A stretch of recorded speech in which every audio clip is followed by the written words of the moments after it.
ಗಡಿಯನ್ನು ಚಾಮರಾಜನಗರ ಕೂಡ ಹಂಚಿಕೊಂಡಿರುವಂಥದ್ದು J1.1 ತಳಿ ಇರುವಂಥದ್ದು ಅದು ಕೂಡ ಹೆಚ್ಚಾಗ್ತಾ ಇದೆ. ಒಂದು ಕಡೆ ಅಯ್ಯಪ್ಪ ಸ್ವಾಮಿ ಮಾಲಾಧಾರಿಗಳು ಕೂಡ ಬರ್ತಾ ಇರುವಂಥದ್ದು. ಗಡಿಯಲ್ಲಿ ಯಾವ ರೀತಿ ಮುನ್ನೆಚ್ಚರಿಕೆ ಕ್ರಮಗಳನ್ನು ಗಡಿಯಲ್ಲಿ ಈಗಾಗಲೇ ನಮ್ಮ ಅಧಿಕಾರಿಗಳು ಮತ್ತು ಜಿಲ್ಲಾಡಳಿತ ವ್ಯವಸ್ಥೆ ಎಲ್ಲ ಭೇಟಿ ಕೊಟ್ಟು ಅಲ್ಲೆಲ್ಲರೂ ಕೂಡ ಅಲ್ಲಿ ಎಚ್ಚರಿಕೆಯಿಂದ ಇರಬೇಕು ಅಂತ ಹೇಳಿದ್ದಾರೆ.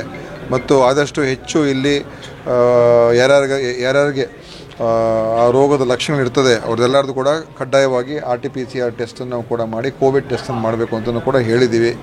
ಮತ್ತು ಬೇರೆ ಮುಂಜಾಗ್ರತೆ ಕ್ರಮಗಳು ಅಗತ್ಯ ಇದ್ದರೆ ಅಗತ್ಯ ಇರುವಂಥ ICU ಬೆಡ್ ಇರ್ಬೋದು, ಆಕ್ಸಿಜನ್ ಇರ್ಬೋದು, ಔಷಧಿಗಳಿರ್ಬೋದು ಎಲ್ಲವನ್ನು ಕೂಡ ತಯಾರಿಕೆ ಮಾಡಿ ಇಟ್ಕೊಂಡಿರಿ ಅಂತಲೂ ಹೇಳಿದ್ದೀವಿ.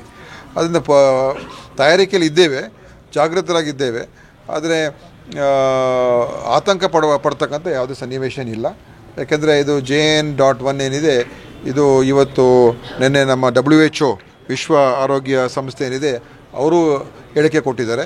ಈ JN.1 ಅಪಾಯಕಾರಿ ಏನಲ್ಲ ಮತ್ತು ಇದು ತೀರಾ ಇದ್ರ ಬಗ್ಗೆ ನಾವು ನಮ್ಮ ಆರೋಗ್ಯಕ್ಕೆ ಬಹಳ ತೊಂದರೆ ಆಗುತ್ತೆ ಅಂತ ಏನು ಆ ಥರ ಪರಿಸ್ಥಿತಿ ಇಲ್ಲ ಅಂತ WHO ಹೇಳಿದ್ದಾರೆ, ಕೇಂದ್ರ ಸರ್ಕಾರವೂ ಹೇಳಿದೆ.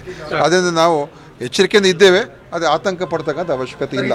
ಸಾಕಷ್ಟು ಚರ್ಚೆ ಆಗಿತ್ತು ರಾಜ್ಯಾದ್ಯಂತ. ಮತ್ತೆ